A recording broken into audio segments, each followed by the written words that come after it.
the Houston Texans versus the Tennessee Titans. I'm taking Tennessee. I'm taking Tennessee too.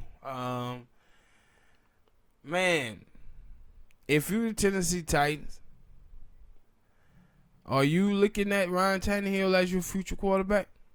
Man, please, you know they are. You got to, right? The NFL is reactional. If a player go out there and ball out, then look at Nick Foles. Nick Foles went out there and won the Super Bowl for the Philadelphia Eagles. The next year, Carson Wentz got hurt again. He came in and started even though he started the first couple games of the season for the Eagles and he stunk. They put Carson Wentz in. Carson Wentz got hurt. They put back in Nick Foles. He balled out and got him a contract for the Jacksonville Jaguars. And what is he doing now? Sitting on the bench. Yeah, but I think that I would probably put that in a different situation though, because Nick Foles also went to the Rams and stunk. Went to other team and stunk. So they kind of should have known like what Nick Foles was as a quarterback, and like he was in the system up there in Philly that really worked with him. So you were gonna have to tailor that type of offense to him, and if not, you probably gonna get the stink Nick Foles again. But with Ryan Tannehill, Ryan Tannehill had some decent years down there in Miami. The problem was they never really had a whole lot of talent beside Landry down there with him, especially on that offensive line. They had all kind of problems. So, and like I said, like when he was on the Miami Dolphins, like last year, he pretty much had better stats than Troy Aikman had as a quarterback for the Cowboys in the 90s. That ain't hard. So, no, but I'm saying that he was okay. People were trashing him because he was on a bad team, but he was okay. And now this team he on now, the Tennessee Titans, they got a lot of talent around them that Mariota couldn't just really do nothing with. But he playing excellent football with. But I think that he get that because I think he was a first round pick, and they looking at saying, "Yo, you put your first round pick quarterback." Even though that team had a lot of limitations. Yeah.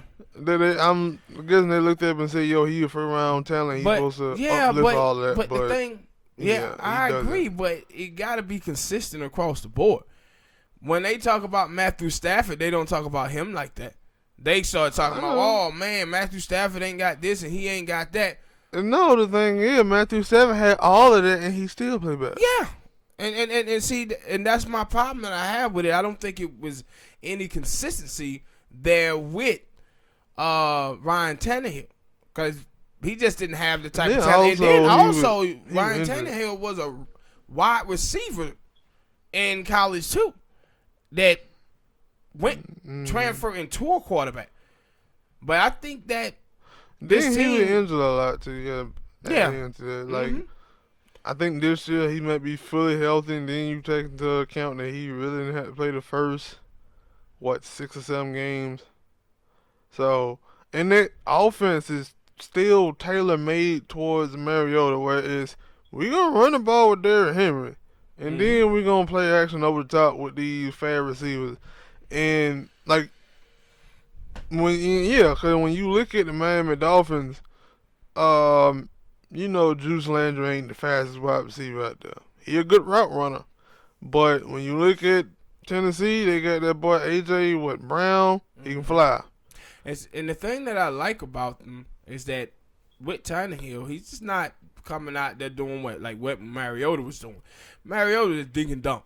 But Tannehill taking some shots, and he delivering on those shots too. Yeah. So they playing really good football, and the reason why I'm taking them in this game is the Houston Texans, man.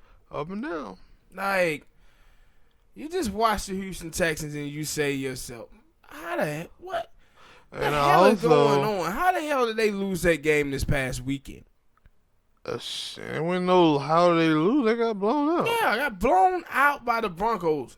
Now, we have said many times on here that we thought the Broncos was a better team than that record would even say they with were. Flacco. Yeah, but the Houston Texans still supposed to get that win, and they got blown out.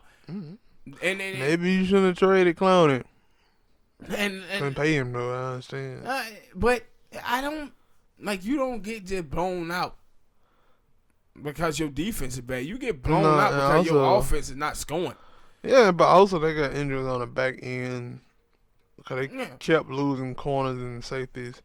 So And what is it, like third, fourth game where you watched them and you said they just didn't show up.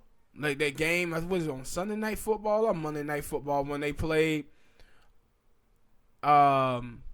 Baltimore, and Baltimore just shredded them, went through them, and you were like, man, I expected something from this offense, and you just got nothing from them. mhm. So in this game, I'm looking at Tennessee and saying, no, Tennessee is on a bit of a roll here.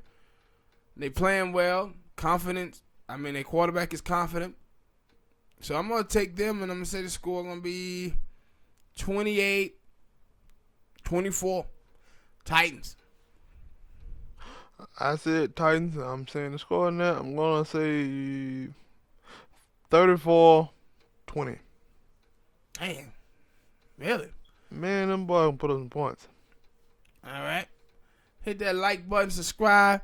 Tell us, man, who you got in this game and why. And if you're a Tennessee Titan fan, do you like what you see from Tannehill, and do you want him to be the starting quarterback for your team going forward? And if you're a Houston Texans fan, what do you think about this Jekyll and Hyde thing that's going on with your football team, being up and down from week to week, not really knowing what you're going to get from them?